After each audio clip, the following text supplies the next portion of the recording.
crise explodiu no Rio e nessa terça-feira, 21 de abril de 2026, o estrago político continua crescendo para o governo Lula. O que aconteceu no Vidigal na manhã de ontem não ficou restrito ao noticiário policial. A operação contra chefes ligados ao Comando Vermelho transformou uma área turística da capital fluminense em cenário de medo, com tiroteio, barricadas, fechamento da Avenida Niemeyer e turistas ilhados no alto do Morro Dois Irmãos. A imagem correu o Brasil e ajudou a reforçar uma percepção que hoje pesa sobre o Planalto. O crime organizado continua impondo cenas de caos em plena vitrine do Rio, enquanto o governo Lula tenta sustentar um discurso de controle, estabilidade e soberania.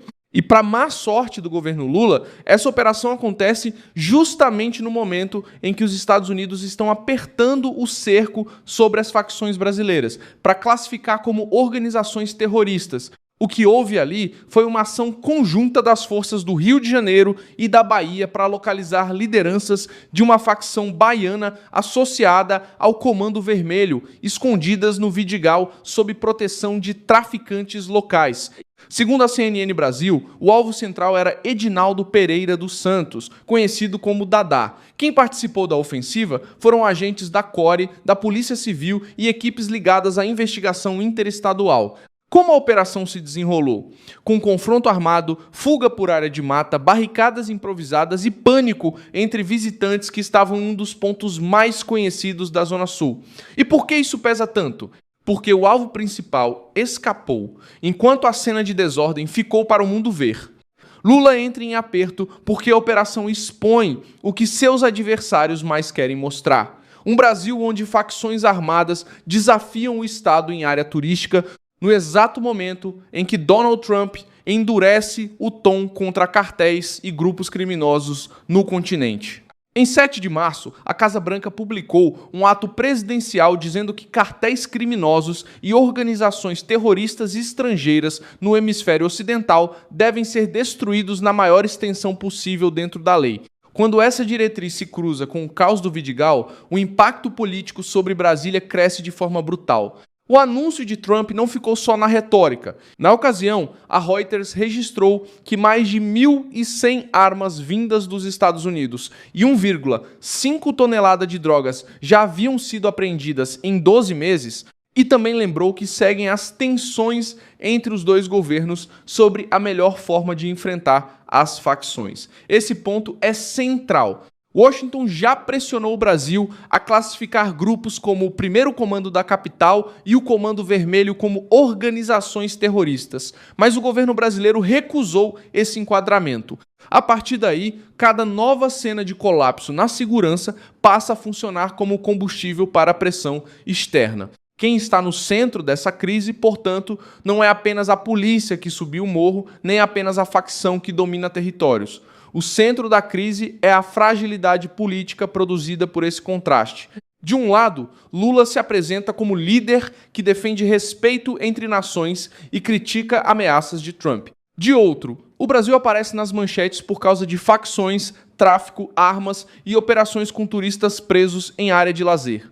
No dia 16 de abril, em entrevista ao El País, Lula atacou o estilo de Trump e disse que líderes devem buscar respeito, não medo. Só que a realidade no Rio atingiu em cheio esse discurso. O que sobe agora não é só fumaça de barricada, sobe também a dúvida sobre quem realmente controla o território brasileiro. Essa contradição ficou ainda mais pesada, porque Lula estava associado nos últimos dias ao encontro de líderes progressistas em Barcelona.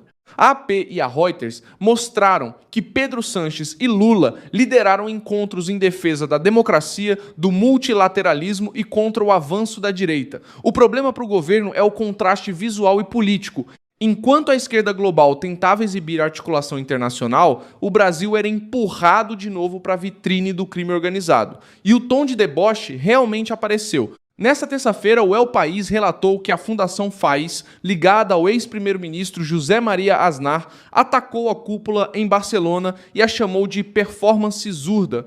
num texto que ironizou o encontro e tratou seus participantes como cúmplices de projetos autoritários. Não é pouca coisa, é crítica internacional em tom de chacota, no momento mais ruim possível para Lula. O pano de fundo deixa tudo mais grave.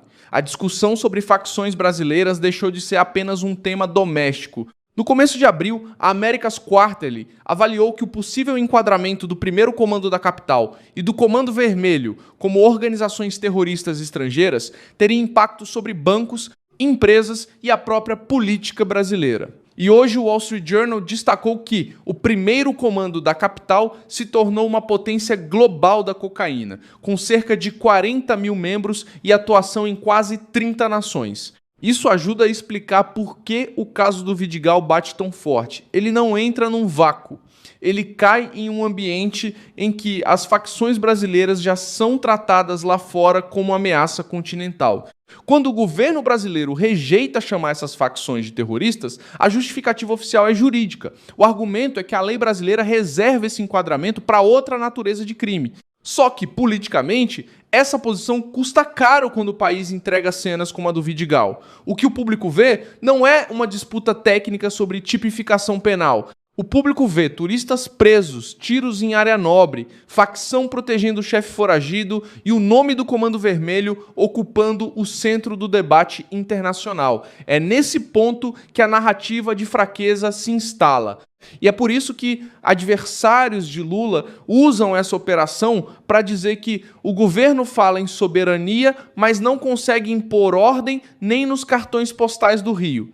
Há ainda um detalhe simbólico que pesa demais. A parceria anunciada entre Brasil e Estados Unidos para enfrentar o crime mostra que o problema já chegou a um nível em que Brasília não consegue ignorar o Washington. Só que, ao mesmo tempo, Lula tenta manter distância política de Trump e se apresentar como contraponto ideológico ao presidente americano. Esse jogo ficou mais difícil depois do Vidigal.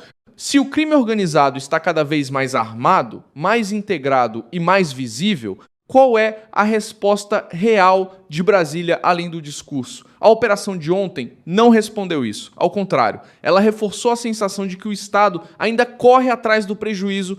No fim, o que aconteceu foi uma operação de grande impacto para o próprio governo Lula, atingido politicamente pelo efeito da crise. Porque o crime organizado já virou ponto de confronto entre imagem externa, soberania, segurança e poder político. É isso que faz essa operação subir do morro e bater no Planalto com força.